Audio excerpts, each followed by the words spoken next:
Ողջույն, ես Տիգրան Խզմալյան եմ, Հայաստանի Եվրոպական կուսակցության նախագահը։ Վերջին օրերի բարդ ներքին եւ արտաքին քաղաքական զարգացումներից ես կընդգծեի եւ կառանձնացնեի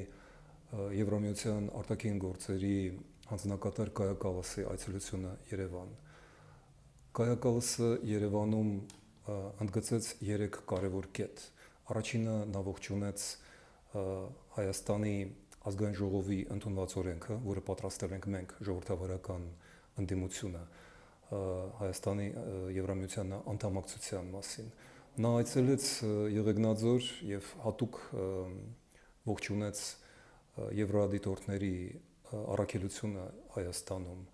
Եվ երրորդը նա խոսեց արցախահայության իրավունքների մասին եւ խոստացավ շարունակել օգնությունը Եվրամիության կողմից նրանց։ Այդ բոլոր թեմաները Երևանը մինչև վերջերս փորձում էր շրջանցել։ Հիմա մենք տեսնում ենք, որ սա մեր զարգացման, մեր պետականությունը պաշտպանելու միակ իրական ձևն է։ Անցել է 98 օր այն պահից, ինչ ընդունվել է Եվրամիությանը անդամակցելու